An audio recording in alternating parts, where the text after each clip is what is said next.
Hi everybody, Rich Leiter here, and welcome to my channel. Here's what I want to say today. I like doing big projects. I like doing projects that will take me a very, very long time to do. And I like doing impossible projects that I know that I will never succeed at. And that will take me a long, long time. And then I will not succeed at them. And then I'll just laugh. And you accept the fact that you didn't succeed with grace. And you keep on trying. I like long, hard projects. Not projects that you finish in a day or you jot down in a week. That's not for me. That's not my temperament. I like projects like the Great Wall of China or the Egyptian pyramids at Giza. You know, I'm sure everybody has listened to these shows on the Science Channel or whatever about the pyramids from time to time, and there's one guy there, an Egyptian guy, archaeologist or keeper of the pyramids. He's the expert on the pyramids. I don't know his name. They always drag this guy out, and he always says that the pyramids only took 20 years to build. I don't believe it. I believe the pyramids took a lot longer than 20 years to build. They took generation to build, perhaps. I mean, can you believe anything that anyone says on TV? It's probably just the same bullshit that they tell you about everything else. I figure it either took, I think when you calculate the amount of time it took for them to take one of these blocks of stone from the river and roll it to Giza, and there are like 1 million stones or 1.5 million stones. When you calculate it, it takes a heck of a lot more than 20 years. So I guess these guys just have their stock answer for the masses.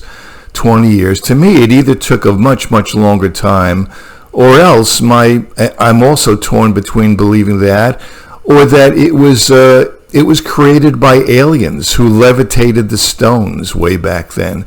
I'm not being tongue-in-cheek. That sounds perfectly reasonable to me. I haven't read Chariot of the Gods, the book about extraterrestrials visiting the Earth from time to time over history, but that sounds perfectly plausible to me.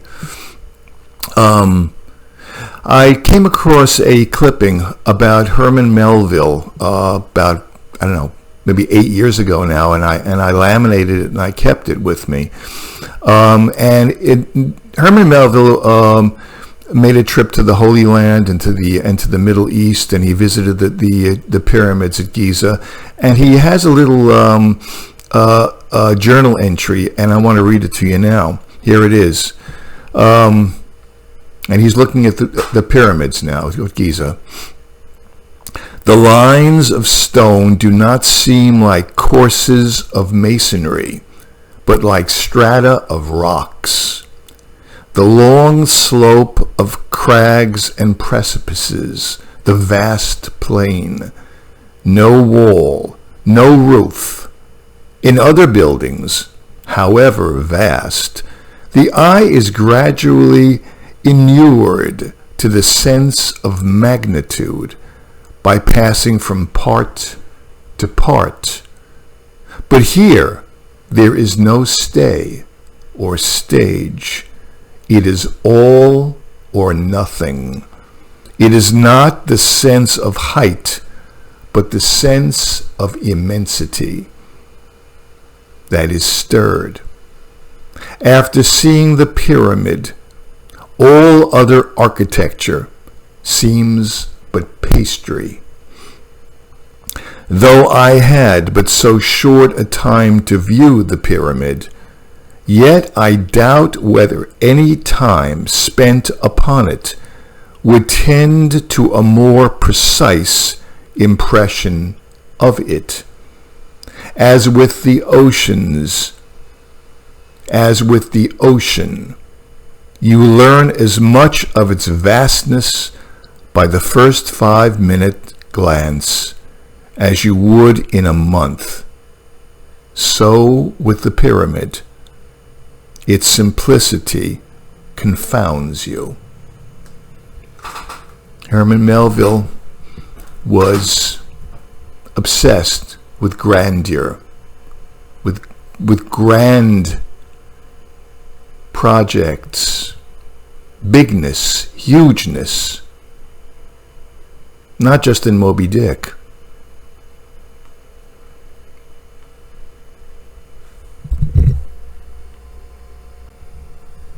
And I'm thinking to myself after listening to that, you know what we need right now? We always need it, but what we need now more than ever? We need heroes. We need real grade A heroes, old-fashioned heroes. That has never changed. We need people like Beethoven. What a hero Beethoven was. He is the hero of heroes to me. We need Beethoven. We have Beethoven. Who listens to Beethoven? Out of 8 billion people, who listens to him?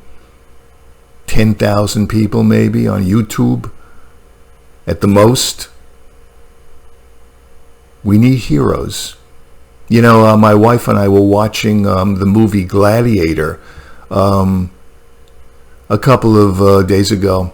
We just stumbled upon it, and we both seen it several times before. But wow, what a movie, huh? I mean, the main character, he's a real hero, and we're drawn to that. We've always been drawn to that.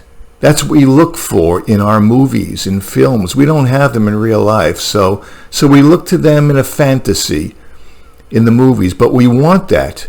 There's something inside of us that wants that kind of grandeur. In spite of all this postmodern, contemporary bullshit rhetoric, the human spirit still wants good old-fashioned heroes. We want Beethoven. We need more Beethoven. We need Siegfried, Wagner's Siegfried. We need, well, let me put it this way. Listen to Klaus Tenstedt performing Siegfried's funeral march. It's on YouTube. Just type it in, Klaus Tenstedt Siegfried funeral march. He's conducting the orchestra, and halfway through, the podium falls to the ground, to the clatter. He doesn't miss a beat. He just keeps on going. He's completely into the music. It's breathtaking. It's just breathtaking. That's what we need, that kind of grandeur.